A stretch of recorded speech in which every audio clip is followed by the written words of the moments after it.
Hari itu, pagi yang cerah di akhir pekan musim semi, ketika bunga sakura mulai mekar di taman-taman kota. Aku, Rina, seorang wanita berusia 28 tahun, berdiri di depan cermin kamar mandi apartemen kecilku di pinggiran Jakarta. Rambutku yang panjang hitam legam kusisir rapi, dan aku memilih baju kurung sederhana berwarna biru muda, yang kupikir cocok untuk acara keluarga. Suamiku, Andi, sudah berpakaian rapi dengan kemeja batiknya, tampak antusias seperti biasa. "Rina, cepat dong, kita telat nih," serunya dari ruang tamu sambil memeriksa ponselnya. Aku menghela napas pelan, mencoba menyembunyikan rasa lelah yang sudah mulai menggerogoti hati sejak malam tadi. Undangan itu datang seminggu lalu, melalui grup WhatsApp keluarga besar mertuaku. Acara kumpul keluarga di rumah ibu, minggu ini. Semua wajib hadir. Tulis ibu mertua, Bu Ratna, dengan emoji hati dan makanan yang bertebaran. Acara seperti ini sudah menjadi rutinitas tahunan, bahkan lebih sering sejak pandemi berakhir. Keluarga besar mertuaku memang terkenal dengan kebiasaan berkumpul, merayakan apa saja, ulang tahun, hari raya, atau sekadar akhir pekan panjang. Rumah mertua di kawasan elit Bogor, dengan halaman luas dan kolam renang kecil, selalu menjadi tempat favorit. Tapi bagi aku, setiap undangan seperti ini bukanlah pesta, melainkan ujian kesabaran. Aku dan Andi menikah 2 tahun lalu. Andi adalah anak bungsu dari 3 bersaudara, dan keluarganya cukup mapan. Ayah mertua, Pak Budi, adalah pensiunan pegawai negeri yang kini mengelola bisnis kecil-kecilan. Bu Ratna, ibu rumah tangga yang hobi mengatur segalanya. Kakak ipar pertamaku, Mbak Lina, sudah punya 2 anak dan suaminya pengusaha sukses. Kakak ipar kedua, Mas Riko, lajang tapi selalu membawa pacar baru setiap acara. Dan ada pula sepupu-sepupu serta tante om yang datang dari berbagai kota. Total, biasanya ada sekitar 20-30 orang yang hadir, membuat rumah ramai seperti pasar malam. Perjalanan dari Jakarta ke Bogor memakan waktu 1 jam lebih karena macet. Sepanjang jalan, Andi bercerita tentang proyek kerjanya di kantor. Tapi aku hanya mengangguk-angguk sambil memandang keluar jendela. Pikiranku sudah melayang ke acara nanti. Aku tahu persis apa yang akan terjadi. Begitu tiba, aku akan disambut hangat sebentar. Lalu langsung, ditempatkan, di dapur. "Rina, tolong bantu ibu di dapur ya," kata Bu Ratna setiap kali. Dan aku, sebagai menantu yang baik, selalu menurut. Tapi di balik senyumku, ada rasa sakit yang semakin dalam. Kami tiba di rumah mertua sekitar pukul 10 pagi. Mobil-mobil sudah memenuhi halaman depan. Suara tawa dan obrolan terdengar dari dalam. Andi memarkir mobil, dan kami berjalan masuk sambil membawa oleh-oleh. Sekotak kue basah yang kubeli pagi tadi. "Assalamualaikum," seru Andi saat membuka pintu.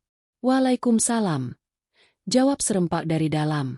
Bu Ratna langsung muncul dari ruang tamu, memeluk Andi erat-erat. "Anak ibu sudah datang. Masuk. Masuk." Lalu matanya beralih ke aku. "Rina, wah cantik sekali hari ini. Tolong bawa ini ke dapur ya. Ibu lagi sibuk nih." Dia menyerahkan tas belanjaan yang entah dari mana asalnya. Aku mengangguk sambil tersenyum. "Iya, Bu." Di ruang tamu, keluarga sudah berkumpul. Mbak Lina sedang mengobrol dengan tante-tante. Anak-anaknya berlarian di halaman. Mas Riko duduk di sofa sambil main ponsel, dan Pak Budi asyik membaca koran. Aku menyapa mereka satu persatu. "Selamat pagi, Mbak." "Halo, Mas." "Pagi, Pak." Jawaban mereka ramah, tapi singkat. Tak ada yang bertanya kabar aku lebih dalam. Andi langsung bergabung dengan mereka, tertawa lepas saat Mbak Lina menggoda tentang rencana punya anak.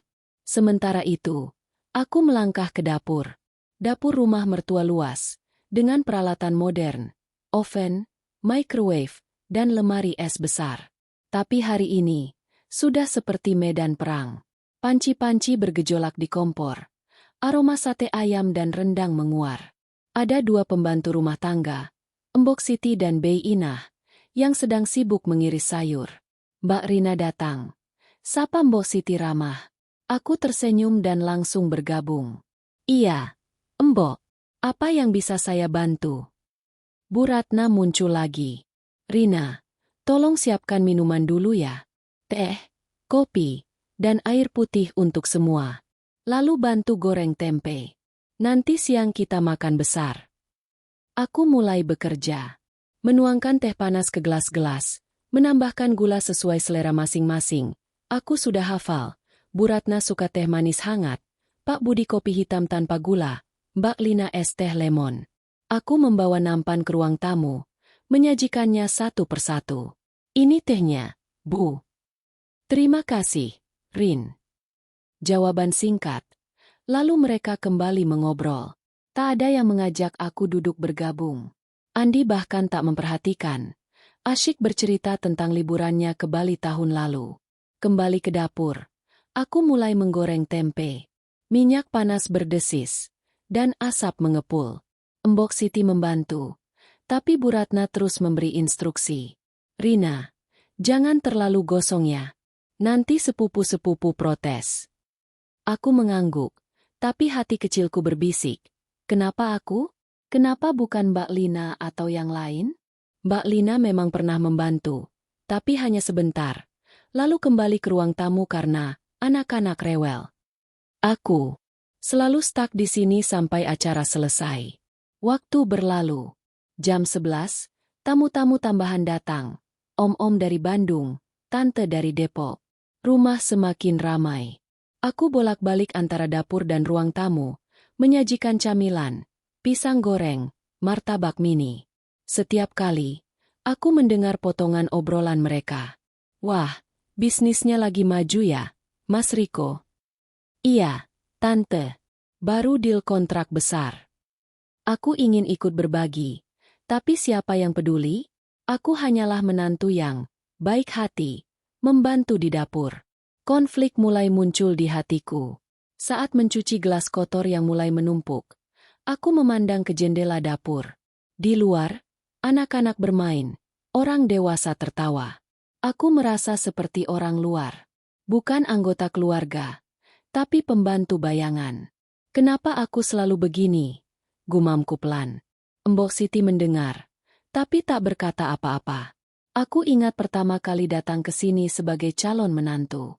Mereka ramah, tapi sejak menikah, perananku jelas, pelayan acara.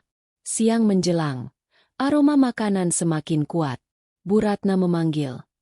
Rina, siapkan meja makannya. Kita makan pukul 12.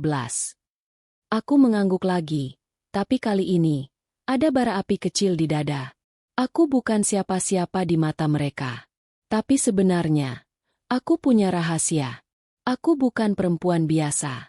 Di luar keluarga ini, aku adalah Rina Wijaya, direktur muda di perusahaan multinasional, dengan koneksi ke pejabat tinggi dan investor besar. Tapi aku memilih diam, demi Andi, demi harmoni. Tapi hari ini, rasa itu semakin kuat. Mungkin suatu saat, aku akan balas. Biar mereka syok tahu siapa aku sebenarnya. Acara berlanjut. Aku terus bekerja. Tapi pikiranku melayang. Ini baru awal. Besok, atau lusa, mungkin semuanya berubah. Tapi untuk sekarang, aku masih Rina yang sabar, di dapur, menyiapkan segalanya untuk mereka. Aroma rendang yang kental dan pedas memenuhi dapur luas rumah mertua. Kompor besar dengan 4 tungku menyala serentak, masing-masing memasak hidangan berbeda. Ada panci berisi sop buntut yang mendidih perlahan, wajan dengan ayam goreng yang berderit, dan dandang yang mengukus nasi liwet. Aku, Rina, berdiri di tengah hiruk-pikuk itu, dengan celemek biru tua yang sedikit basah oleh cipratan minyak. Tangan kananku memegang spatula, menggoreng tempe yang mulai kecoklatan, sementara tangan kiri sesekali menyeka keringat di dahi. Dapur ini seperti medan perang, dan aku adalah prajurit yang tak pernah diminta pendapatnya. Mbok Siti, pembantu setia keluarga mertua, sibuk mengiris bawang bombay di sudut meja. Matanya merah karena asap bawang, tapi dia tetap tersenyum. Mbak Rina, tempenya sudah pas tuh, jangan sampai gosong, katanya lembut. Seolah tahu aku sedang melamun. Aku mengangguk. membalikan potongan tempe dengan hati-hati. Iya, Mbok. Makasih. Bei Inah, pembantu lainnya, sedang mencuci sayuran di wastafel, bersenandung pelan lagu dangdut yang entah dari mana didengarnya. Mereka berdua adalah teman satu-satunya di dapur ini, tapi tetap saja, aku merasa sendirian. Bu Ratna masuk ke dapur dengan langkah cepat, seperti jenderal yang memeriksa pasukannya. Wajahnya yang selalu terlihat rapi dengan dandanan tipis memancarkan otoritas. Rina, minumannya sudah disiapkan semua? Tanyanya tanpa menatapku. Matanya sibuk memeriksa panci-panci. Sudah, Bu. Teh, kopi, dan air putih sudah di meja tamu. Jawabku sambil terus menggoreng. Bagus. Sekarang tolong siapkan jus jeruk untuk anak-anak. Mereka rewel minta minum segar. Oh ya, sambal untuk sate jangan lupa. Ya, harus pedas. Tapi jangan kebanyakan cabai rawit. Nanti Tante Susi ngeluh. Aku mengangguk lagi. Sudah terbiasa dengan rentetan instruksi yang datang tanpa jeda. Aku meletakkan spatula dan bergegas ke lemari es. Mengeluarkan setumpuk jeruk yang sudah disiapkan Mbok Siti tadi pagi. Sembari memeras jeruk, pikiranku melayang. Ini bukan pertama kalinya aku menghabiskan acara keluarga di dapur. Sejak pernikahan kami 2 tahun lalu, setiap kali ada acara, aku selalu ditempatkan di sini. Awalnya, aku pikir ini wajar. Aku menantu baru, ingin menunjukkan bahwa aku bisa membantu. Tapi lama-kelamaan, aku sadar ini bukan soal membantu. Ini soal peran yang mereka tetapkan untukku. Mbak Lina, kakak ipar, kadang muncul sebentar di dapur, tapi hanya untuk mengambil camilan atau mengeluh anak-anaknya rewel. Mas Riko? Dia bahkan tak pernah masuk dapur kecuali untuk minta es batu. Dan Andi, suamiku? Dia asyik mengobrol di ruang tamu, tertawa lepas bersama keluarga, seolah tak sadar aku terjebak di sini. Selesai memeras jeruk, aku menuang jus ke dalam teko kaca besar dan membawanya ke ruang makan.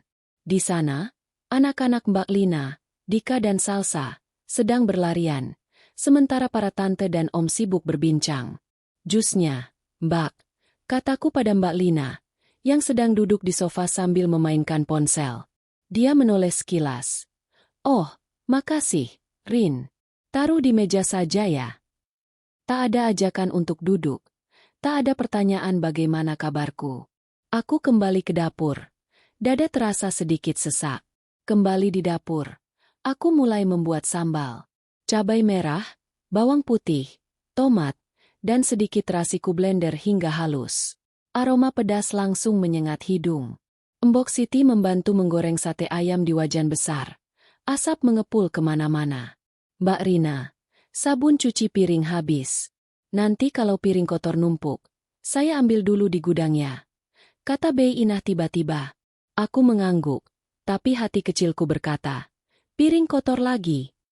Ya Tuhan, aku tahu nanti sore aku akan berdiri di wastafel, mencuci tumpukan piring bekas makan keluarga besar ini, sementara mereka duduk santai di ruang tamu. Saat aku menuang sambal ke mangkuk kecil, Bu Ratna masuk lagi. Rina, tolong cek rendangnya. Jangan sampai kebanyakan santan. Nanti enek. Oh ya, nanti bantu hidangkan makanan ke meja makannya. Kita makan jam 1. Aku menahan napas, menahan keinginan untuk berkata, Bu, kenapa selalu saya? Tapi aku hanya tersenyum. Iya, Bu. Dia berbalik pergi, kembali ke ruang tamu, tempat tawa dan cerita mengalir bebas. Aku melirik jam dinding. Baru pukul 11.30. Tapi kakiku sudah terasa pegal. Aku duduk sejenak di kursi kecil di sudut dapur, memandang tumpukan piring kotor dari camilan tadi pagi yang mulai menumpuk di wastafel. Mbok Siti memperhatikanku. Mbak Rina capek ya? Tanyanya lembut. Aku tersenyum tipis. Sedikit. Mbok, biasalah. Tapi dalam hati, aku ingin berteriak. Aku bukan pembantu. Aku punya karir, punya mimpi, punya kehidupan di luar dapur ini. Di kantor, aku memimpin rapat dengan puluhan orang, menangani proyek bernilai miliaran. Tapi di sini, aku hanya Rina yang menuang jus dan menggoreng tempe. Tiba-tiba, suara tawa keras dari ruang tamu menyelinap ke dapur. Aku mendengar suara Andi, bercanda dengan Mas Riko tentang mobil baru yang ingin dibelinya. Aku ingin berada di sana, ikut mengobrol, tertawa, menjadi bagian dari keluarga.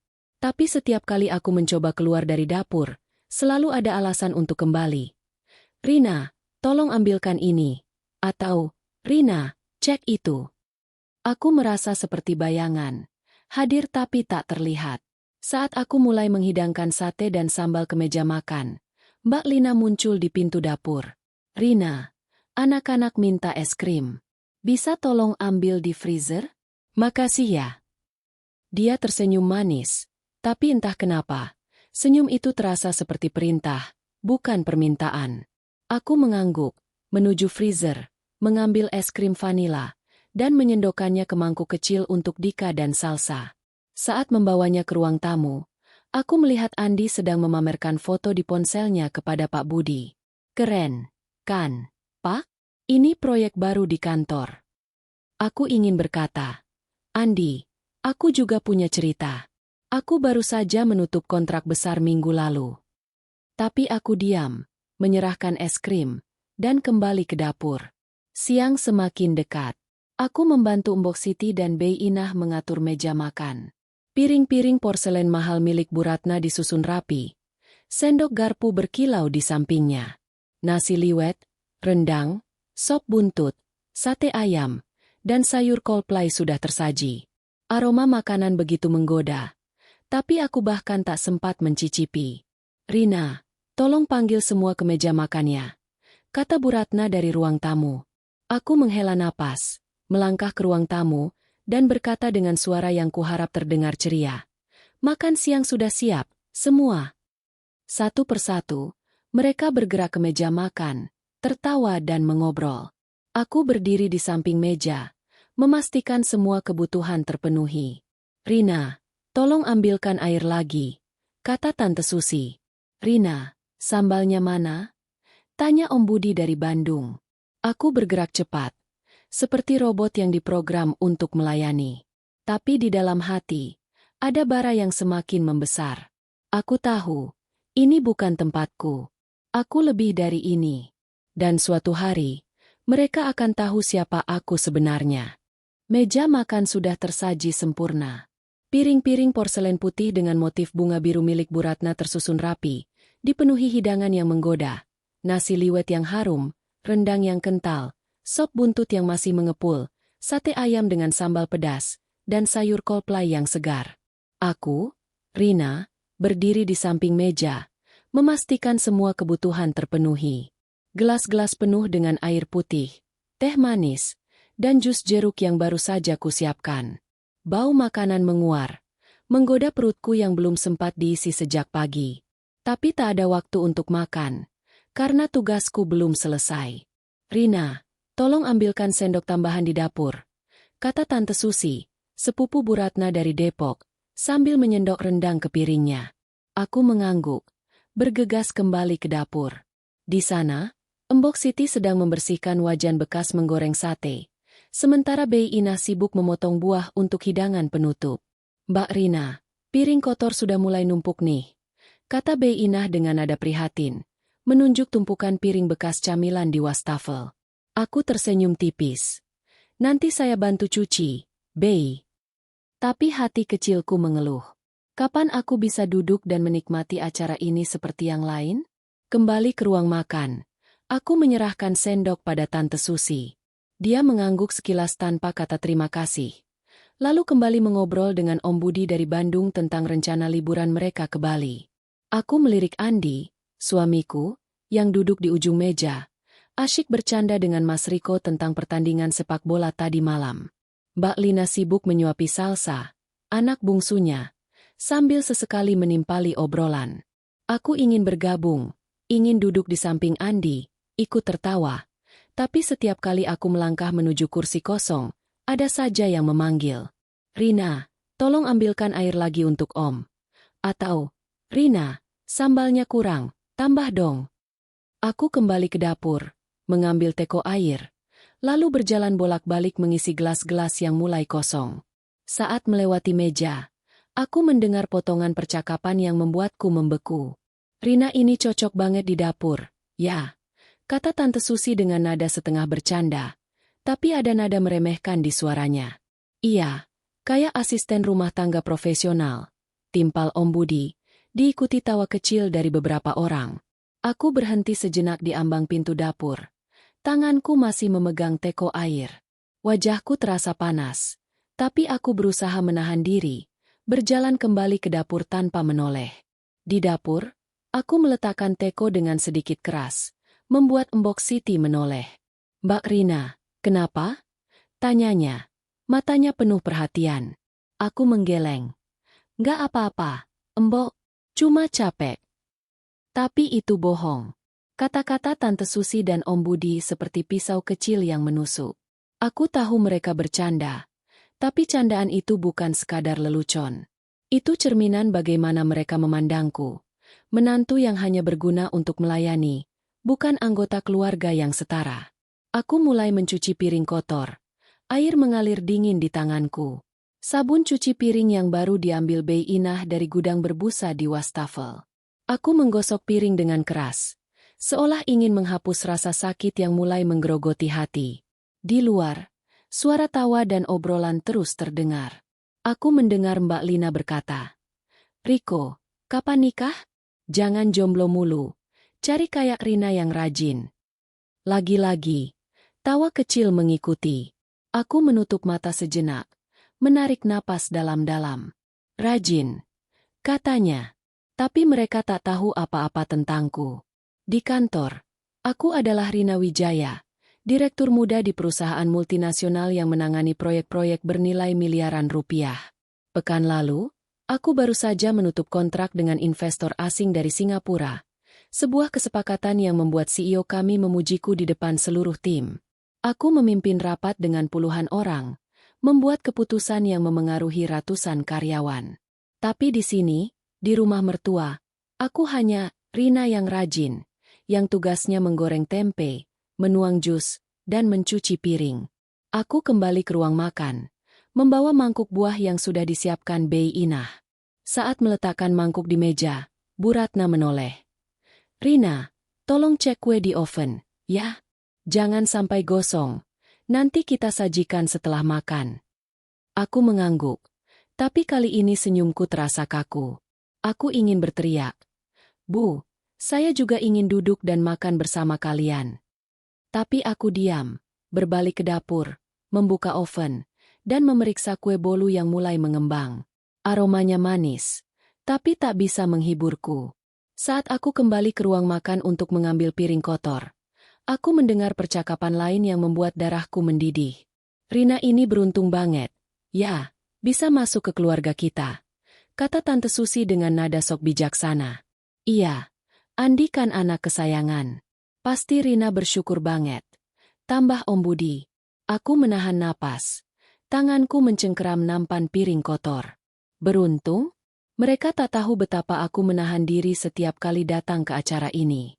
Mereka tak tahu bahwa aku punya pilihan untuk tidak berada di sini, bahwa aku bisa saja menolak peran ini dan menunjukkan siapa aku sebenarnya. Aku kembali ke dapur, meletakkan nampan dengan penuh emosi. Mbok Siti memperhatikanku lagi, tapi kali ini dia tak bertanya. Mungkin dia bisa merasakan amarah yang kucoba sembunyikan. Aku mulai mencuci piring lagi. Air sabun membasahi tanganku. Setiap gosokan pada piring terasa seperti upaya untuk menahan kemarahan.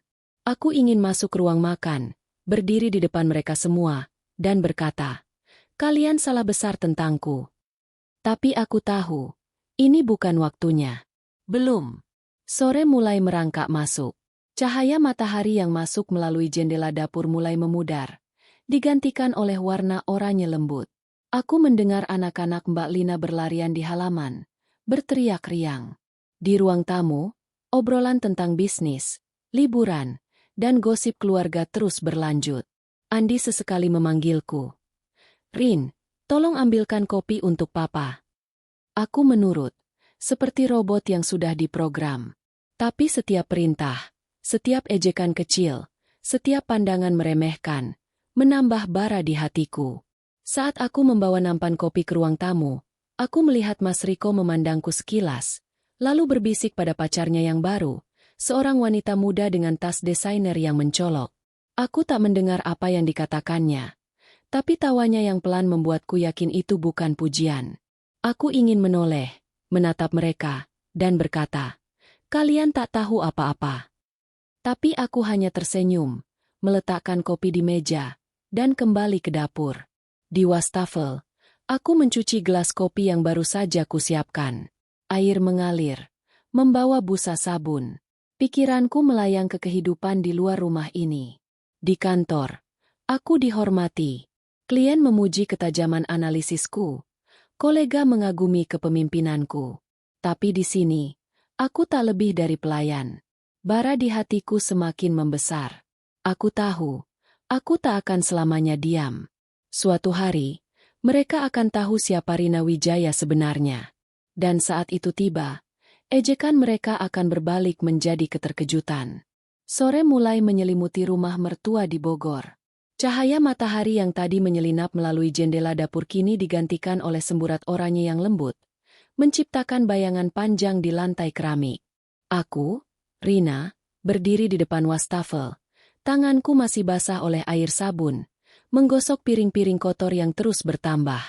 Tumpukan piring dari makan siang tadi tampak tak pernah habis.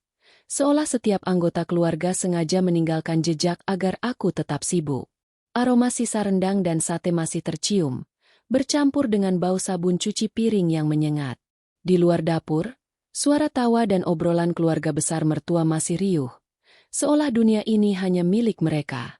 Embok Siti, yang sedang membersihkan meja dapur, melirikku dengan tatapan penuh empati.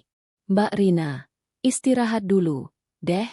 Dari tadi nggak berhenti," katanya lembut. Tangannya sibuk mengelap noda minyak di meja. Aku tersenyum tipis, berusaha menyembunyikan rasa lelah yang bukan hanya fisik, tapi juga batin. "Nggak apa-apa, Mbok. Sebentar lagi selesai," jawabku, meski tahu bahwa sebentar lagi hanyalah ilusi. Setiap kali satu tugas selesai, Bu Ratna atau anggota keluarga lain pasti punya permintaan baru. Tadi, saat makan siang usai, aku sempat berpikir untuk bergabung dengan mereka di ruang tamu. Aku ingin duduk di samping Andi, mendengar cerita tentang rencana liburan Om Budi atau candaan Mas Riko yang selalu berhasil membuat semua tertawa. Tapi begitu aku melangkah keluar dari dapur, Bu Ratna memanggil, "Rina, tolong siapkan teh sore ya. Dan jangan lupa kue bolu tadi, potong-potong rapi." Aku hanya mengangguk, kembali ke dapur, dan mulai memotong kue dengan pisau yang sedikit tumpul. Setiap irisan terasa seperti memotong kesabaranku sendiri. Saat aku sedang memindahkan potongan kue ke piring saji, ponselku yang terletak di sudut meja dapur bergetar pelan. Layar menyala, menampilkan notifikasi email. Aku melirik sekilas, dan jantungku berdetak sedikit lebih cepat. Email itu dari bosku, Pak Adrian, direktur utama perusahaan tempatku bekerja. Subjeknya, konfirmasi pertemuan dengan delegasi Jepang. Aku ingin membukanya, tapi Mbok Siti memanggil. "Mbak, tehnya sudah siap belum? Ibu tadi minta cepetan." Aku menghela napas, mengabaikan ponsel, dan bergegas menyiapkan nampan berisi cangkir teh dan piring kue. Tapi pikiranku tak bisa lepas dari email itu. Di luar rumah ini, aku adalah Rina Wijaya, direktur muda di PT Global Vision, sebuah perusahaan multinasional yang bergerak di bidang teknologi dan inovasi.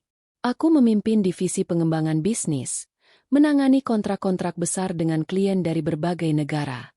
Pekan lalu, aku berhasil menutup kesepakatan senilai 50 miliar rupiah dengan investor dari Singapura, sebuah pencapaian yang membuat namaku disebut-sebut di kalangan eksekutif perusahaan. Aku sering bepergian ke luar negeri, bernegosiasi dengan CEO dan pejabat tinggi, dan bahkan diundang sebagai pembicara di konferensi internasional. Tapi di sini, di rumah mertua, tak ada yang tahu itu. Aku memilih merahasiakannya, karena aku ingin diterima sebagai Rina, menantu biasa, bukan sebagai direktur, yang mungkin akan membuat mereka canggung, orang-orang yang menganggapku hanya cocok di dapur. Aku membawa nampan ke ruang tamu. Di sana, keluarga besar sedang asyik mengobrol. Andi duduk di sofa, bercanda dengan Mas Riko tentang mobil baru yang ingin dibelinya. Mbak Lina sedang menunjukkan foto-foto liburan keluarganya di ponsel kepada Tante Susi. "Rina, taruh di sini aja," kata Bu Ratna, menunjuk meja di tengah ruangan. Aku menuruti, lalu berbalik ke dapur. Tapi saat aku melangkah, aku mendengar Tante Susi berkomentar pada Mbak Lina. "Rina ini betul-betul penutup, ya? Semua beres di tangannya." Nada bicaranya terdengar seperti pujian, tapi ada sesuatu di dalamnya yang terasa seperti ejekan halus. Aku berhenti sejenak di ambang pintu, tapi tak menoleh. Aku tahu, jika aku bereaksi sekarang, emosiku bisa meledak. Kembali ke dapur. Aku duduk sejenak di kursi kecil di sudut. Ponselku masih di meja. Layarnya menyala lagi dengan notifikasi baru. Aku mengambilnya, membaca sekilas email dari Pak Adrian. "Rina, pertemuan dengan delegasi Jepang dijadwalkan minggu depan di Tokyo. Saya harap Anda memimpin presentasi. Ini proyek besar, dan saya percaya Anda bisa menanganinya." Aku tersenyum kecil, merasa ada kehangatan di dada. Di dunia itu, aku dihormati, dihargai. Tapi di sini, aku hanya menantu yang menuang teh dan mencuci piring. Aku meletakkan ponsel, lalu kembali ke wastafel. Tumpukan piring masih menanti, dan aku mulai menggosok lagi. Tapi kali ini, pikiranku tak hanya dipenuhi oleh rasa lelah atau kesal. Ada sesuatu yang mulai bergerak di dalam diriku, sebuah keputusan. Aku tak akan selamanya diam. Aku tak akan selamanya membiarkan mereka memandangku sebagai Rina yang rajin, atau Rina yang beruntung masuk keluarga ini. Aku punya kekuatan, punya prestasi, punya identitas yang mereka tak pernah bayangkan. Dan suatu saat, aku akan menunjukkannya. Saat aku sedang mencuci gelas terakhir, Bu Ratna masuk ke dapur. "Rina, tolong siapkan air panas untuk kopi. Om Budi minta kopi hitam lagi." Aku mengangguk, tapi kali ini aku menatapnya sekilas, mencoba mencari tahu apakah dia benar-benar tak tahu siapa aku sebenarnya. Andi pernah bilang padanya bahwa aku bekerja di perusahaan besar, tapi dia hanya mengangguk dan berkata, "Bagus, bagus. Tapi jangan lupa urus Andi, ya." Seolah pekerjaanku tak ada artinya dibandingkan tugas-tugasku sebagai menantu. Aku menyalakan ketel air, menunggunya mendidih sambil memikirkan hidupku. Aku merahasiakan karierku bukan karena malu, tapi karena aku ingin diterima apa adanya. Aku tak ingin keluarga Andi melihatku sebagai orang penting yang membuat mereka tak nyaman. Tapi sekarang, aku mulai bertanya-tanya, apakah keputusan itu benar? Apakah aku harus terus bersembunyi demi menjaga harmoni yang sebenarnya tak pernah ada? Saat aku membawa kopi untuk Om Budi, aku mendengar Mas Riko bercanda dengan pacarnya. "Kalau nikah, cari yang kayak Rina, dong. Bisa masak, bisa nyanyi di dapur." Pacarnya terkikik, dan beberapa orang ikut tertawa. Aku menahan napas, menahan dorongan untuk berbalik dan berkata, "Aku lebih dari itu." Tapi aku hanya meletakkan kopi di meja, tersenyum kaku, dan kembali ke dapur. Di dapur, aku membuka ponselku lagi, membaca ulang email dari Pak Adrian. Aku membayangkan diriku di Tokyo, berdiri di depan delegasi Jepang, mempresentasikan proyek yang bisa mengubah arah perusahaan. Aku membayangkan sorot mata kagum dari klien, tepuk tangan dari timku. Lalu aku melirik tumpukan piring kotor di wastafel, mendengar suara tawa dari ruang tamu. Kontras itu menyakitkan, tapi juga membangkitkan sesuatu di dalam diriku. Aku tahu, rahasiaku tak akan selamanya tersimpan. Suatu hari, mereka akan tahu siapa Rina Wijaya sebenarnya. Dan saat itu tiba, aku ingin melihat wajah mereka, wajah orang-orang yang kini memandangku sebelah mata. Malam mulai menyelimuti rumah mertua di Bogor. Lampu-lampu taman menyala lembut, menciptakan suasana hangat di halaman depan, sementara di dalam rumah, keriuhan keluarga besar masih terasa hidup. Aku, Rina, masih berdiri di dapur. Tanganku sibuk menggosok piring terakhir dari tumpukan yang seolah tak pernah habis. Bau sabun cuci piring bercampur dengan sisa aroma kue bolu yang baru saja kuhidangkan untuk teh sore. Kakiku sudah terasa pegal, dan pundakku kaku setelah seharian bergerak tanpa henti. Memasak, menyajikan minuman, mengatur meja, dan sekarang, mencuci piring. Dapur yang luas ini, dengan peralatan modernnya, terasa seperti penjara yang nyaman, tempat aku dikurung oleh ekspektasi keluarga mertua. Mbok Siti dan Bei Inah sudah selesai dengan tugas mereka dan kini sedang membersihkan kompor serta meja dapur. "Mbak Rina, istirahat dulu gih," kata Mbok Siti dengan nada penuh perhatian. Matanya menunjukkan rasa iba. Aku tersenyum lemah. "Bentar lagi, Mbok, tinggal sedikit." Tapi aku tahu, sedikit, itu hanyalah harapan kosong. Setiap kali aku merasa tugasku selesai, selalu ada permintaan baru. Dan malam ini, acara keluarga mencapai puncaknya. Makan malam besar dengan tambahan tamu dari luar keluarga, yang berarti lebih banyak piring, lebih banyak minuman, dan lebih banyak pekerjaan untukku. Bu Ratna masuk ke dapur dengan langkah cepat. Seperti biasa, membawa aura otoritas yang tak pernah pudar. "Rina, makan malam sebentar lagi dimulai. Tolong siapkan piring untuk 25 orang. Ya, dan jangan lupa, saus untuk ikan bakar harus disajikan terpisah. Tante Susi nggak suka kalau tercampur." Aku mengangguk, menahan napas untuk menekan rasa frustrasi yang mulai menggelegak. "Iya, Bu," jawabku, suaraku datar tapi sopan. Dia menatapku sekilas, lalu berbalik ke ruang tamu, tempat suara tawa dan obrolan semakin riuh. Aku mulai mengatur piring-piring porselen di meja makan besar di ruang makan. Setiap piring kutaruh dengan hati-hati, memastikan posisinya rapi seperti yang Bu Ratna suka. Sendok, garpu, dan pisau kusediakan di sampingnya, sementara gelas-gelas kaca berkilau di bawah lampu chandelier. Aku melirik ruang tamu, tempat keluarga besar berkumpul. Andi, suamiku, sedang asyik bercanda dengan Mas Riko dan pacarnya, seorang wanita bernama Clara yang selalu membawa tas desainer dan berbicara dengan nada manja. Mbak Lina sedang mengobrol dengan Tante Susi tentang sekolah internasional untuk anak-anaknya, sementara Pak Budi dan Om Budi dari Bandung membahas politik dengan nada serius.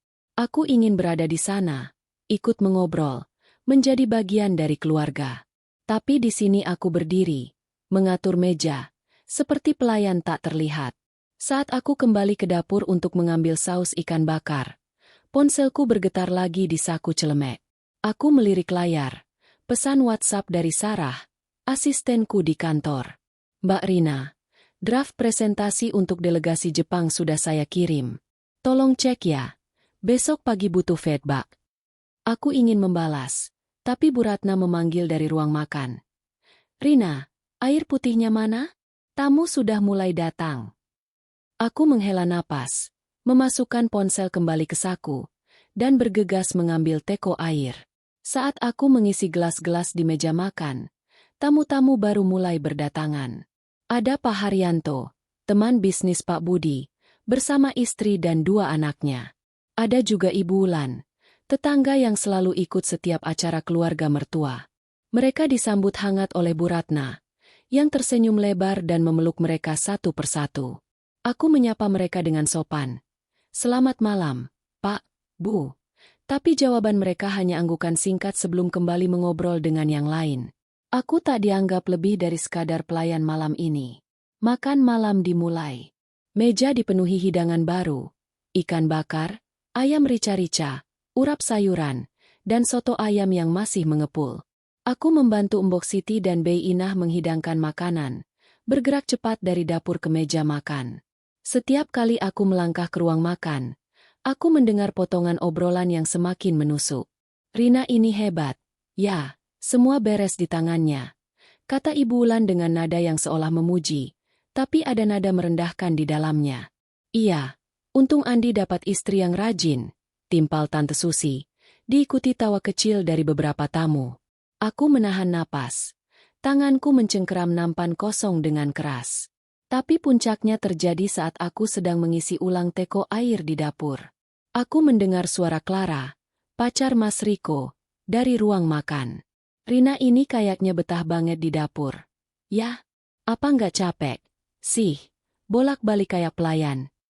Nadanya setengah bercanda, tapi kata-katanya seperti tamparan di wajahku. Ruangan menjadi hening sejenak, lalu Mas Riko tertawa. Ya, namanya juga menantu baru, harus rajin dong. Tawa kecil dari beberapa orang menyusul, termasuk suara Andi yang ikut terkekeh. Aku berdiri membeku di ambang pintu dapur. Tanganku masih memegang teko. Andi, suamiku, tak membelaku. Dia justru ikut tertawa. Rasa sakit itu seperti ledakan di dadaku.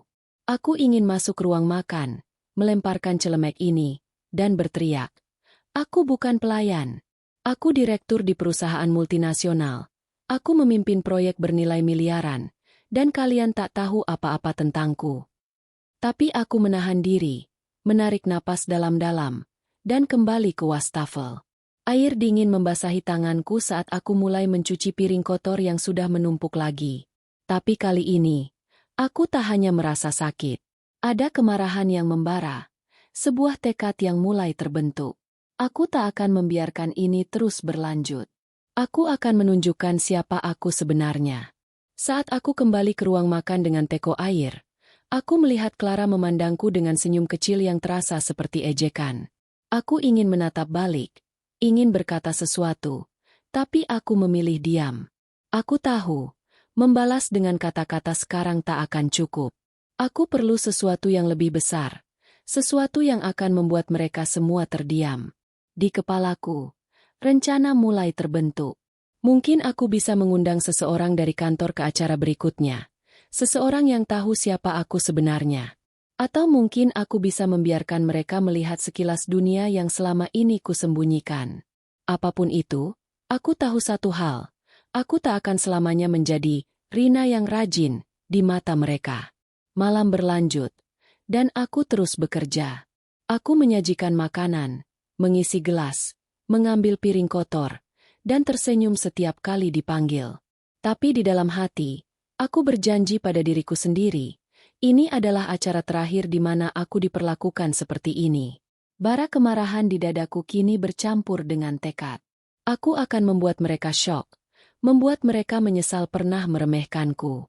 Dan saat itu tiba, aku ingin melihat wajah mereka, wajah orang-orang yang kini tertawa sambil menganggapku tak lebih dari pelayan.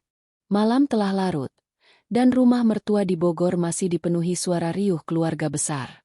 Lampu-lampu chandelier di ruang makan memantulkan cahaya lembut, menerangi sisa-sisa hidangan makan malam yang mulai dingin di atas meja. Aku, Rina, berdiri di dapur, tanganku masih basah oleh air sabun, menggosok panci besar bekas memasak soto ayam. Tumpukan piring kotor dari makan malam tadi akhirnya berkurang, tapi kakiku sudah terasa seperti kayu, dan pundakku berdenyut karena seharian bekerja tanpa henti. Aroma ikan bakar dan ayam rica-rica masih tersisa di udara, bercampur dengan bau sabun cuci piring yang kini menjadi bagian dari rutinitasku di sini. Embok Siti dan Bey Ina sudah menyelesaikan tugas mereka dan kini duduk di sudut dapur, berbincang pelan sambil menikmati teh hangat. Mbak Rina, duduk dulu, deh, biar kami yang selesain, kata Bey Ina dengan nada penuh perhatian. Tapi aku hanya menggeleng sambil tersenyum. Nggak apa-apa, Bey. Sudah tinggal sedikit. Jawabku, meski aku tahu itu hanya alasan untuk menutupi kegelisahan yang kini menguasai hatiku. Komentar Clara tadi malam, yang menyebutku seperti pelayan, dan tawa Andi yang ikut menyertainya, masih bergema di kepalaku. Setiap kali aku mengingatnya, ada bara kemarahan yang semakin membesar. Tapi kali ini, bara itu tak hanya membakar rasa sakit, ia juga menyulut tekad.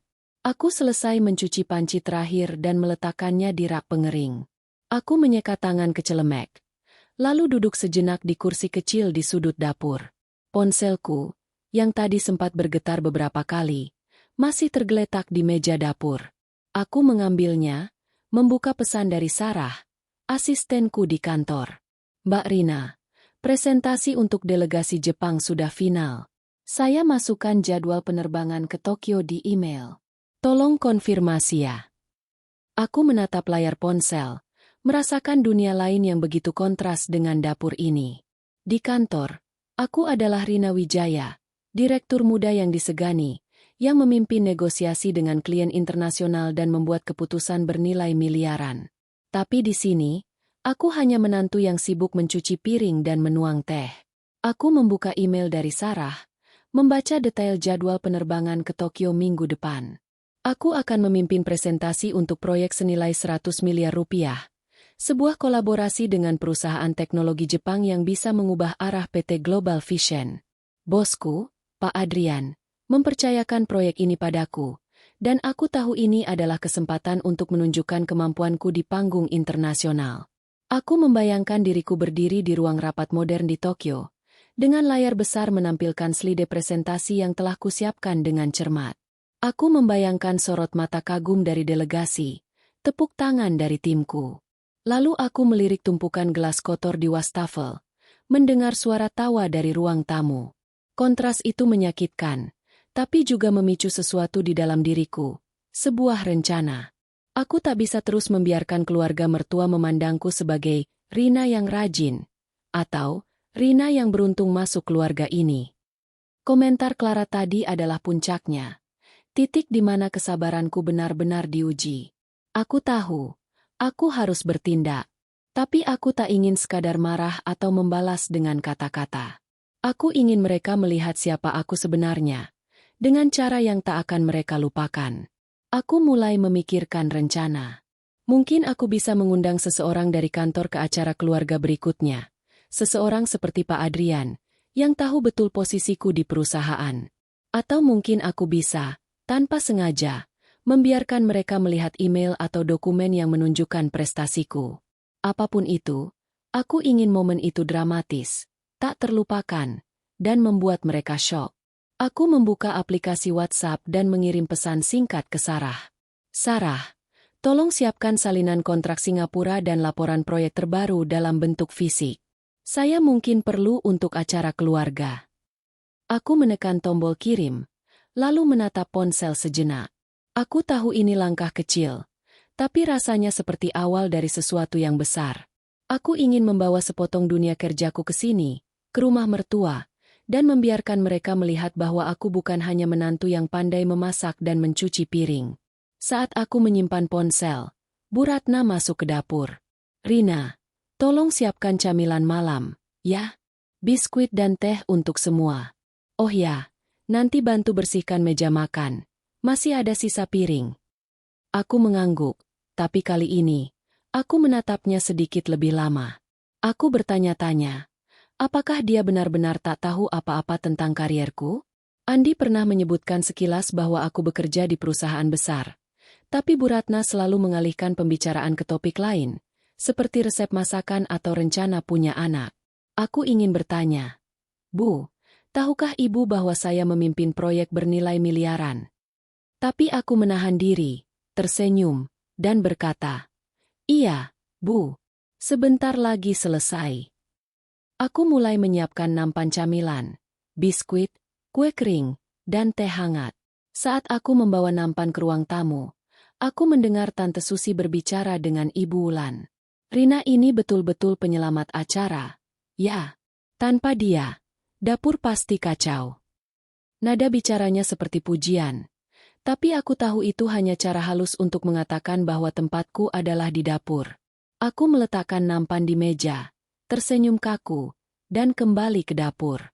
Tapi kali ini, aku tak hanya merasa sakit hati. Aku merasa berdaya. Aku punya rencana, dan aku akan melaksanakannya. Di dapur, aku duduk lagi, membuka ponselku, dan mulai mencari cara untuk membuat pengungkapan ini tak terlupakan. Aku membayangkan skenario. Mungkin aku bisa meminta Pak Adrian datang sebagai tamu kejutan di acara keluarga berikutnya. Berpura-pura sebagai rekan kerja yang kebetulan lewat. Atau aku bisa membawa dokumen kontrak besar yang kutanam di meja tamu, seolah lupa, dan membiarkan mereka, tanpa sengaja, melihatnya. Aku tahu, apapun caranya, aku harus melakukannya dengan elegan, bukan dengan amarah. Aku ingin mereka syok, tapi juga kagum. Aku ingin mereka menyesal pernah meremehkanku. Saat aku sedang melamun, Andi masuk ke dapur. Rin, kamu nggak capek? Dari tadi di dapur mulu.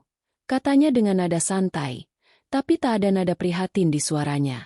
Aku menatapnya, ingin berkata, Andi, kenapa kamu tak pernah membelaku? Kenapa kamu ikut tertawa tadi?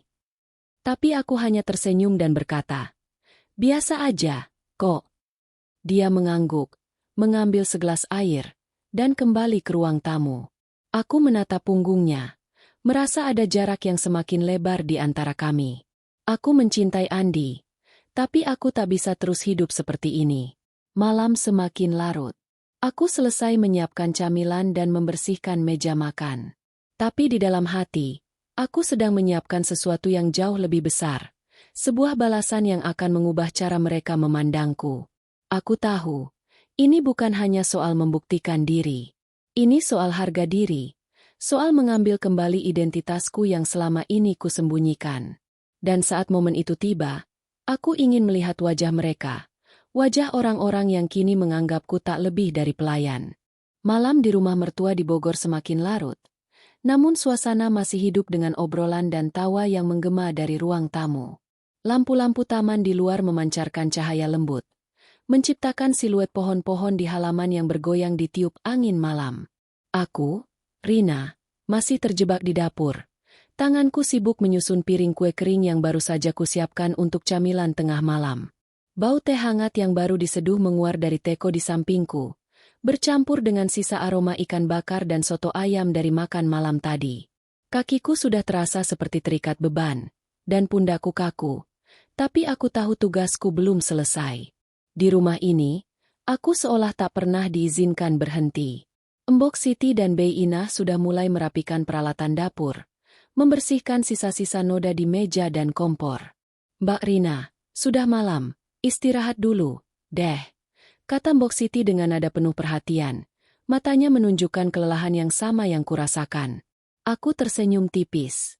Bentar lagi, Mbok, tinggal beresin ini aja. Tapi di dalam hati, aku tahu bahwa, bentar lagi, hanyalah ilusi. Setiap kali aku merasa tugasku selesai, selalu ada permintaan baru dari Bu Ratna atau anggota keluarga lainnya. Ponselku bergetar di saku celemekku, dan aku melirik layar sekilas. Pesan dari Sarah, asistenku di kantor. Mbak Rina, salinan kontrak Singapura dan laporan proyek sudah saya siapkan. Besok pagi saya antar ke rumah, ya? Aku tersenyum kecil, merasa sedikit lega. Langkah kecil yang kusiapkan tadi malam mulai berjalan. Aku ingin membawa sepotong dunia kerjaku ke sini, ke rumah mertua, dan membiarkan mereka melihat siapa aku sebenarnya. Tapi aku tahu, aku harus melakukannya dengan hati-hati, dengan cara yang tak terlihat seperti pamer, tapi cukup untuk membuat mereka terkejut. Saat aku membawa nampan berisi teh dan kue kering ke ruang tamu, suasana di sana masih ramai. Andi duduk di sofa, mengobrol dengan Mas Riko tentang rencana bisnis terbaru mereka. Mbak Lina sedang menunjukkan foto-foto anak-anaknya di ponsel kepada Tante Susi, sementara Pak Budi dan Om Budi dari Bandung asyik membahas politik dengan nada serius. Clara, pacar Mas Riko, duduk di sudut, memainkan ponselnya dengan tas desainernya diletakkan di samping. Aku meletakkan nampan di meja, dan Bu Ratna menoleh. Rina, tolong ambilkan air dingin juga, ya. Pak Haryanto bilang haus. Aku mengangguk, menahan dorongan untuk menghela napas, dan kembali ke dapur. Tapi sesuatu yang tak terduga terjadi saat aku kembali ke ruang tamu dengan teko air dingin. Pintu depan terbuka, dan seorang pria parubaya dengan setelan rapi masuk, disambut hangat oleh Bu Ratna. Pak Hadi. Wah, akhirnya datang. Serunya dengan senyum lebar. Aku membeku sejenak. Tanganku masih memegang teko. Pak Hadi, Hadi Santoso, salah satu klien penting di PT Global Vision, yang pernah bekerja sama denganku dalam proyek besar 2 tahun lalu. Aku tak tahu dia akan datang malam ini. Bu Ratna memperkenalkannya kepada yang lain. Ini Pak Hadi, teman bisnis Pak Budi. Beliau baru pulang dari Singapura. Pak Hadi melirik ke arahku, dan matanya membulat sejenak. Rina? Rina Wijaya? Tanyanya dengan nada terkejut, tapi penuh keakraban. Aku merasa jantungku berdegup kencang. Ini bukan bagian dari rencanaku, tapi sepertinya alam semesta punya caranya sendiri untuk membuka tabir rahasiaku. Aku tersenyum, mencoba tetap tenang. Selamat malam, Pak Hadi. Apa kabar? Jawabku dengan nada sopan. Tapi tanganku sedikit gemetar saat meletakkan teko di meja. Bu Ratna tampak bingung. Kalian kenal? Tanyanya. Alisnya terangkat. Pak Hadi tersenyum lebar. Tentu saja. Rina ini salah satu bintang di PT Global Vision. Dia yang memimpin proyek besar kami dengan investor Singapura 2 tahun lalu. Tanpa dia, kontrak itu mungkin gak jadi. Ruangan menjadi hening sejenak. Aku bisa merasakan tatapan keluarga mertua dan tamu-tamu lainnya tertuju padaku. Tante Susi menatapku dengan mulut sedikit terbuka, sementara Clara, yang tadi menyebutku seperti pelayan, tampak kehilangan kata-kata. Andi menoleh ke arahku, alisnya berkerut, seolah baru menyadari sesuatu. Aku ingin tertawa, tapi aku menahan diri. Ini bukan momen yang kucari, tapi rasanya seperti hadiah tak terduga. Oh, itu cuma proyek biasa, Pak, kataku dengan nada rendah hati, tapi di dalam hati, aku merasa ada kepuasan kecil. Bu Ratna tersenyum kaku. Wah, Rina, kok nggak pernah cerita? Tanyanya, nadanya campur antara kagum dan canggung. Aku hanya tersenyum. Biasa aja, Bu. Saya cuma kerja kantoran. Tapi Pak Hadi tak berhenti. Kantoran? Rina ini direktur muda, Bu. Dia yang nego dengan klien-klien besar. Loh, saya dengar dia bakal ke Tokyo minggu depan untuk proyek baru. Dia tertawa, seolah tak sadar bahwa kata-katanya seperti petir di ruangan ini. Aku melihat wajah Mas Riko membeku, dan Clara menunduk, sibuk dengan ponselnya. Mbak Lina menatapku dengan mata melebar, seolah baru melihatku untuk pertama kali. Andi, yang biasanya tak banyak bicara tentang pekerjaanku, kini menatapku dengan ekspresi yang sulit kuterjemahkan, campuran kagum dan malu. Aku tahu ini bukan pengungkapan besar yang kurencanakan, tapi ini adalah celah pertama. Aku memilih untuk tak menjelaskan lebih lanjut. Aku hanya tersenyum, mengangguk pada Pak Hadi, dan berkata, "Terima kasih, Pak. Saya cuma bantu-bantu di sini." Aku berbalik ke dapur, meninggalkan ruang tamu yang kini dipenuhi bisik-bisik dan tatapan curiga. Aku bisa mendengar Tante Susi berbisik pada Ibu Wulan. "Beneran, ya? Rina direktur?" Nada suaranya penuh ketidakpercayaan. Di dapur, aku duduk sejenak, menarik napas dalam-dalam. Jantungku masih berdegup kencang. Ini bukan rencana yang kusiapkan, tapi entah kenapa, aku merasa seperti baru saja memenangkan ronde pertama. Aku tahu, keluarga mertua masih tak sepenuhnya percaya. Mereka mungkin berpikir Pak Hadi melebih-lebihkan, atau aku hanya, kebetulan, terlibat dalam proyek besar. Tapi benih keraguan sudah tertanam. Mereka mulai bertanya-tanya, dan itu cukup untuk saat ini. Aku mengambil ponselku dan membalas pesan Sarah. "Terima kasih, Sarah. Bawa dokumen itu besok." "Ya. Dan tolong siapkan juga undangan resmi untuk Pak Adrian ke acara keluarga berikutnya." Aku menekan tombol kirim, merasa tekadku semakin kuat. Pengungkapan tadi hanyalah awal. Aku ingin momen yang lebih besar, momen yang akan membuat mereka tak hanya terkejut, tapi juga menyesal pernah meremehkanku. Aku ingin mereka melihat Rina Wijaya yang sebenarnya, bukan menantu yang sibuk di dapur, tapi seorang wanita yang memimpin di dunia nyata. Malam berlanjut, dan aku kembali ke tugasku, menyajikan teh, mengambil piring kotor, dan tersenyum setiap kali dipanggil. Tapi kini, ada sesuatu yang berbeda di dalam diriku. Aku tak lagi merasa seperti bayangan. Aku merasa seperti sedang menunggu waktu, menyiapkan panggung untuk pengungkapan yang sesungguhnya. Dan saat momen itu tiba, aku tahu, mereka tak akan pernah melupakannya. Malam di rumah mertua di Bogor telah mencapai puncaknya. Namun suasana kini terasa berbeda.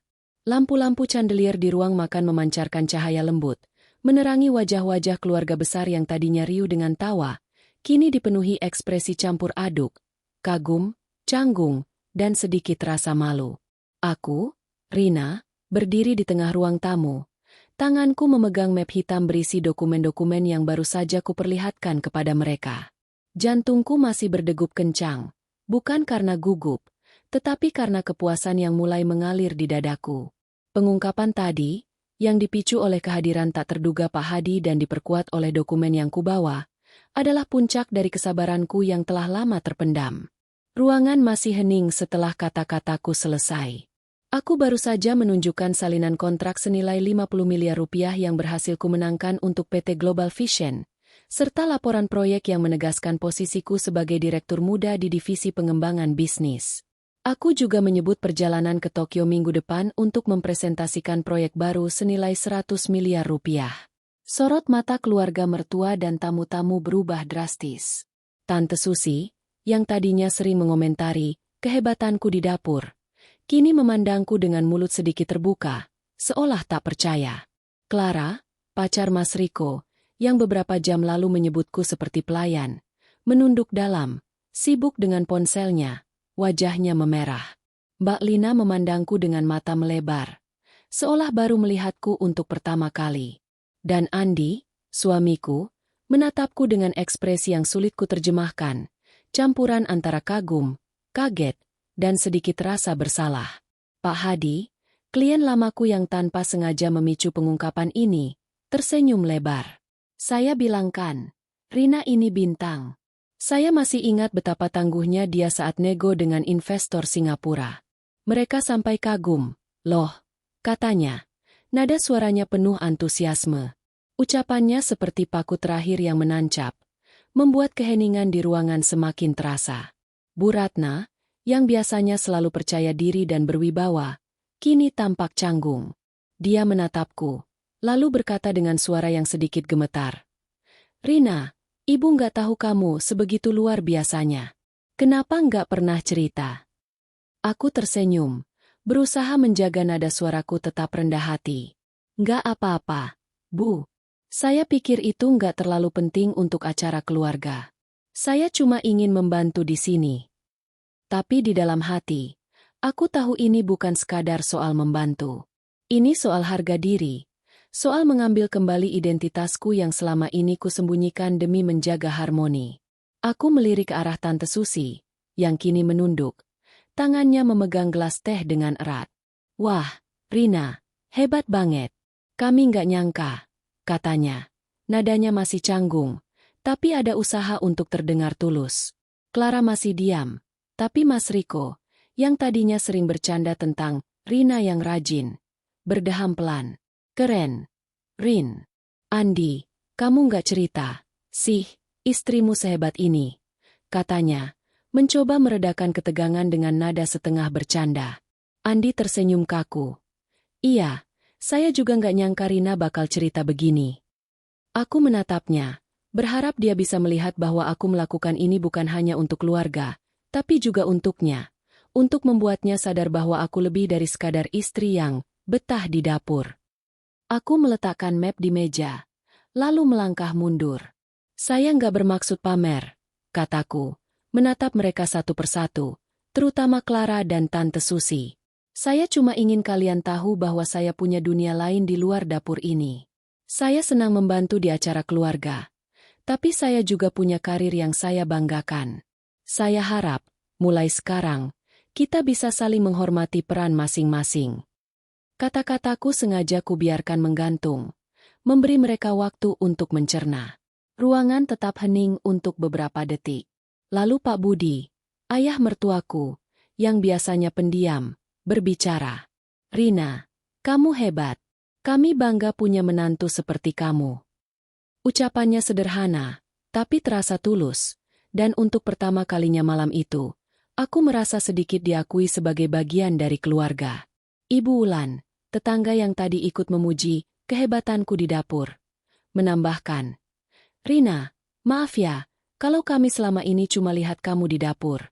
Kami nggak tahu kamu punya karir sehebat ini. Aku mengangguk, tersenyum tipis. Nggak apa-apa, Bu. Saya juga senang bisa membantu. Tapi tidak semua orang bereaksi positif. Clara masih menunduk, dan aku bisa merasakan ketidaknyamanannya. Tante Susi, meski berusaha tersenyum, tampak masih sulit menerima kenyataan bahwa aku bukan hanya menantu yang rajin. Mas Riko, meski tadi berbicara, kini sibuk mengobrol dengan Pak Hadi, seolah menghindari topik tentangku. Aku tahu, pengungkapan ini tak akan langsung mengubah pandangan semua orang, tapi setidaknya, benih keraguan sudah tertanam. Mereka tak bisa lagi melihatku sebagai Rina yang hanya cocok di dapur. Aku kembali ke dapur, meninggalkan ruang tamu yang kini dipenuhi bisik-bisik. Embok Siti, yang tadi mendengar keributan kecil dari ruang tamu, menatapku dengan kagum. Mbak Rina, tadi heboh ya? Beneran Mbak Direktur? Tanyanya dengan nada polos. Aku tertawa kecil. Iya, Embok. Tapi di sini, saya tetap Mbak Rina yang bantu cuci piring. Dia tersenyum lebar. Mbak hebat banget. Aku duduk sejenak di kursi kecil di sudut dapur, menarik napas dalam-dalam. Aku merasa lega, tapi juga tahu bahwa ini bukan akhir. Pengungkapan tadi adalah puncak dari kemarahanku, tapi juga awal dari perubahan. Aku ingin keluarga mertua melihatku sebagai Rina Wijaya yang sebenarnya, bukan hanya menantu, tapi seorang profesional yang disegani di dunianya. Dan yang terpenting, aku ingin Andi melihatku dengan cara yang berbeda. Aku ingin dia bangga, bukan hanya menerima kehadiranku sebagai istri yang rajin. Malam berlanjut, dan aku kembali ke tugasku, mengambil piring kotor, menyajikan teh tambahan, dan tersenyum setiap kali dipanggil. Tapi kali ini, ada sesuatu yang berbeda. Aku tak lagi merasa seperti bayangan. Aku merasa seperti telah mengambil kembali kendali atas identitasku. Dan meski beberapa orang mungkin masih meremehkanku, aku tahu mereka tak akan bisa melupakan malam ini. Malam ketika mereka pertama kali melihat siapa Rina Wijaya sebenarnya. Cahaya lampu di ruang tamu rumah mertua di Bogor mulai meredup seiring malam yang semakin larut. Suasana yang tadinya penuh tawa dan obrolan kini terasa berbeda. Ada ketegangan halus yang masih tersisa setelah pengungkapanku tadi. Aku, Rina, kembali ke dapur. Tanganku memegang nampan kosong yang baru saja kugunakan untuk membawa teh tambahan. Jantungku masih berdegup kencang. Tapi kini bukan lagi karena kemarahan atau kegugupan, melainkan karena perasaan lega yang mulai meresap. Aku telah menunjukkan siapa aku sebenarnya. Rina Wijaya, direktur muda di PT Global Vision, yang memimpin proyek bernilai miliaran rupiah, bukan hanya menantu yang rajin, yang sibuk di dapur. Tapi aku tahu, pengungkapan itu baru permulaan. Konsekuensinya baru akan terasa. Embok Siti dan Bey Inah masih di dapur, membersihkan sisa-sisa camilan dan merapikan peralatan. Mbak Rina, tadi heboh ya di ruang tamu, kata Bey Inah dengan nada penasaran, matanya berbinar. Aku tersenyum kecil. Iya, Bey, cuma cerita sedikit tentang pekerjaan. Embok Siti menimpali. Mbak hebat banget, sih, direktur, gitu. Saya aja nggak ngerti apa itu kontrak miliaran. Aku tertawa pelan. Biasa aja, Embok. Sama kayak Embok yang jago masak rendang. Saya cuma jago ngomong sama klien. Mereka terkekeh. Tapi aku bisa merasakan kekaguman tulus di mata mereka. Di dapur ini, setidaknya, aku merasa dihargai. Aku duduk sejenak di kursi kecil di sudut dapur, mencoba mencerna apa yang baru saja terjadi. Tadi, setelah aku menunjukkan kontrak Singapura dan laporan proyek, serta menceritakan perjalanan ke Tokyo minggu depan, ruang tamu berubah menjadi lautan ekspresi. Kagum, canggung, bahkan sedikit rasa malu. Bu Ratna, yang biasanya penuh otoritas, tampak kehilangan kata-kata untuk pertama kalinya. Tante Susi dan Clara, yang sebelumnya meremehkanku, kini hanya bisa tersenyum kaku. Dan Andi, suamiku, menatapku dengan ekspresi yang bercampur antara kagum dan rasa bersalah. Aku tahu, pengungkapan itu telah mengguncang pandangan mereka. Tapi aku juga tahu perubahan tak akan terjadi dalam semalam. Saat aku kembali ke ruang tamu untuk mengambil piring kotor, suasana sudah mulai normal kembali, tapi ada sesuatu yang berbeda. Tante Susi, yang biasanya tak ragu mengomentari kehebatanku di dapur, kini menghampiriku dengan nada yang lebih lembut. Rina, tadi beneran keren, loh. Maaf ya, kalau selama ini kami cuma lihat kamu di dapur. Katanya, nadanya canggung tapi tulus. Aku tersenyum. Nggak apa-apa, Tante. Saya juga senang bisa bantu. Tapi di dalam hati, Aku tahu ini adalah kemenangan kecil. Dia mungkin masih tak sepenuhnya mengerti dunia kerjaku, tapi setidaknya, dia mulai menghormati. Mbak Lina mendekat, memegang tanganku. Rina, aku nggak nyangka kamu sehebat ini. Kenapa nggak cerita dari dulu? Tanyanya. Matanya penuh rasa ingin tahu. Aku menghela napas. Aku cuma nggak mau bikin orang canggung, Mbak. Aku pikir, di acara keluarga, yang penting kita enjoy bersama. Dia mengangguk, tapi aku bisa melihat ada sedikit rasa bersalah di wajahnya. Lain kali, kamu harus ikut ngobrol sama kami, ya? Jangan cuma di dapur. Katanya. Aku tersenyum. Iya, Mbak, pasti. Tapi yang paling kuinginkan adalah reaksi Andi. Dia masih duduk di sofa, mengobrol dengan Mas Riko, tapi sesekali melirik ke arahku. Aku tahu, dia merasakan sesuatu. Mungkin malu karena selama ini tak pernah benar-benar memperkenalkan karierku kepada keluarganya. Atau mungkin kagum karena baru menyadari sejauh mana aku telah melangkah. Saat aku melewatinya dengan nampan piring kotor, dia menahan tanganku. Rin, kita ngobrol sebentar, yuk, katanya pelan. Matanya penuh dengan emosi yang sulit kuterjemahkan. Kami berjalan ke teras depan, di mana udara malam terasa sejuk dan lampu-lampu taman menciptakan suasana tenang. Rin, aku nggak tahu kamu sebegitu hebatnya. Katanya, suaranya pelan tapi tulus. Kenapa kamu nggak cerita ke aku atau keluarga? Aku cuma tahu kamu kerja di perusahaan besar. Tapi direktur? Proyek miliaran? Aku nggak nyangka. Aku menatapnya, mencoba menahan emosi yang mulai menggelegak. Andi, aku nggak cerita karena aku pikir kamu tahu. Aku pikir kamu bangga sama aku. Tapi setiap kali di sini, aku cuma diminta ke dapur.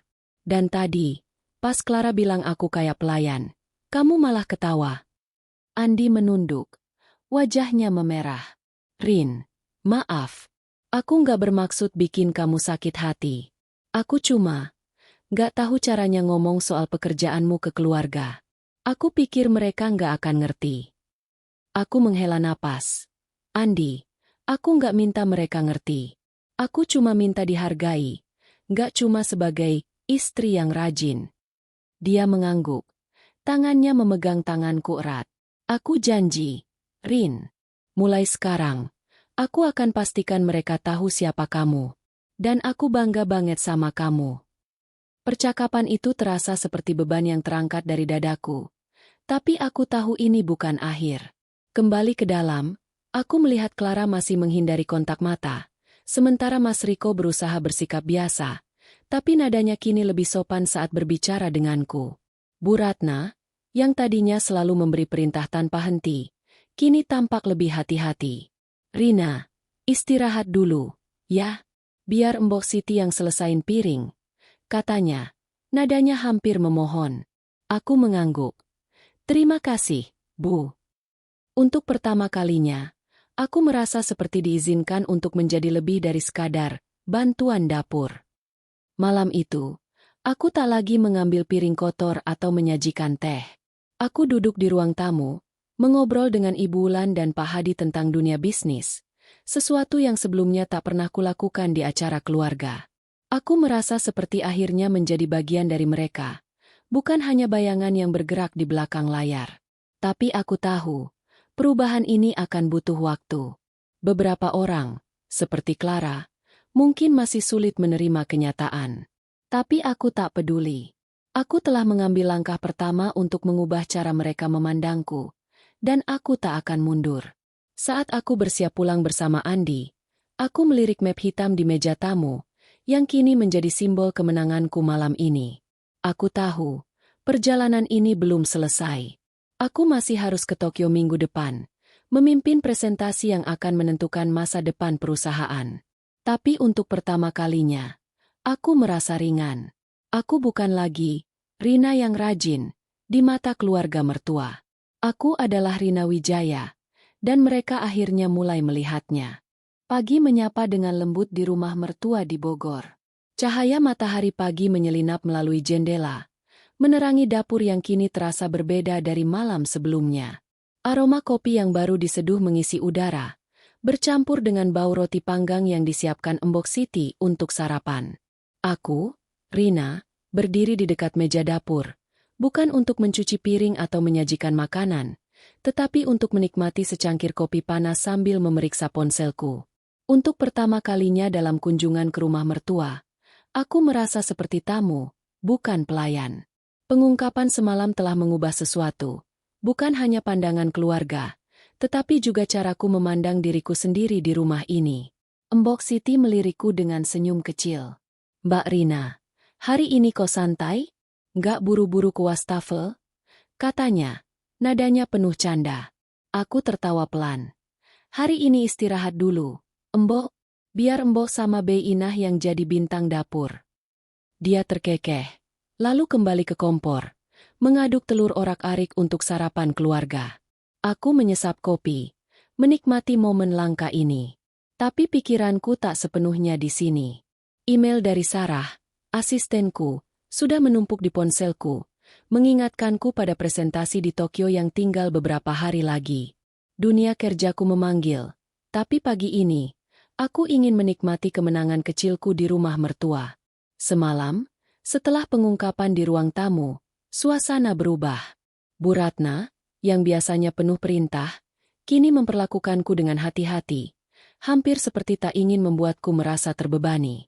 Tante Susi, yang sering mengomentari kehebatanku di dapur, kini berbicara dengan nada yang lebih hormat. Bahkan Clara, yang sebelumnya menyebutku seperti pelayan, hanya bisa tersenyum kaku dan menghindari kontak mata.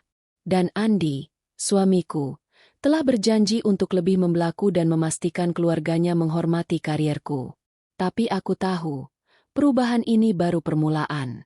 Mereka mungkin kagum sekarang, tapi kebiasaan lama tak akan hilang begitu saja. Saat aku duduk di meja makan untuk sarapan, Bu Ratna masuk dengan senyum yang sedikit berbeda dari biasanya. Lebih hangat, kurang otoriter. Rina, duduk sini, yuk. Sarapan bareng kami, katanya, menunjuk kursi di sampingnya. Aku mengangguk, merasa sedikit aneh tapi juga lega. Untuk pertama kalinya, aku duduk sebagai anggota keluarga, bukan sebagai bantuan dapur.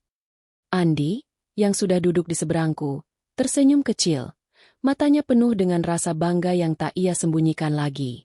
Rin, aku ceritain ke papa tadi pagi soal proyekmu di Tokyo. Dia pengen dengar lebih banyak. Katanya, nadanya penuh semangat. Pak Budi, ayah mertuaku, mengangguk dari ujung meja. Rina, kemarin aku kaget banget. Kamu ternyata hebat. Ya, ceritain dong, proyek di Tokyo itu tentang apa? Tanyanya, matanya penuh rasa ingin tahu. Aku tersenyum, merasa sedikit canggung tapi juga tersanjung. Cuma proyek kolaborasi sama perusahaan teknologi Jepang. Pak, kami lagi kembangkan sistem AI untuk otomatisasi bisnis. Kalau berhasil, ini bisa bikin perusahaan kami ekspansi ke pasar Asia lebih luas. Jelasku singkat, berusaha tak terdengar sombong. Pak Budi mengangguk kagum. Wah, hebat. Andi, kamu harus bangga punya istri kayak Rina. Andi tersenyum lebar. Tangannya meraih tanganku di bawah meja. Aku bangga banget, Pak, katanya.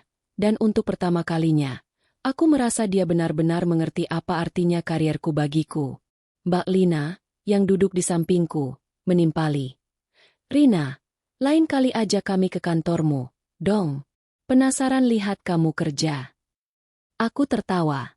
Bisa, Mbak. Tapi jangan kaget kalau lihat tumpukan dokumen di meja saya. Suasana meja makan terasa hangat, penuh tawa, dan untuk pertama kalinya, aku merasa menjadi bagian dari keluarga ini. Tapi tidak semua orang sepenuhnya berubah. Saat Tante Susi bergabung untuk sarapan, dia masih tampak canggung. Rina, tadi malam beneran buka mata kami. Loh, maaf ya, kalau selama ini Tante cuma lihat kamu di dapur. Katanya, nadanya tulus tapi masih ada sedikit ketidaknyamanan. Aku mengangguk. Nggak apa-apa, Tante. Saya juga senang bisa bantu di dapur. Tapi di dalam hati, aku tahu bahwa Tante Susi dan beberapa lainnya mungkin masih perlu waktu untuk benar-benar menerima identitasku yang baru di mata mereka. Setelah sarapan, Aku membantu membersihkan meja, bukan karena diminta, tapi karena aku ingin menunjukkan bahwa aku masih bisa menjadi bagian dari keluarga tanpa kehilangan diriku sendiri.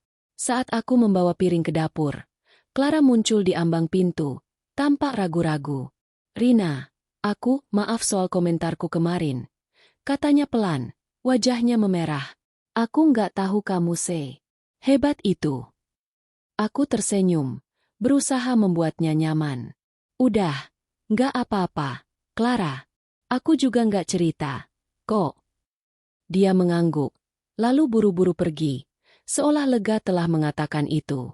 Aku tahu, permen maaf itu mungkin tak sepenuhnya tulus, tapi setidaknya, dia mulai menyadari kesalahannya.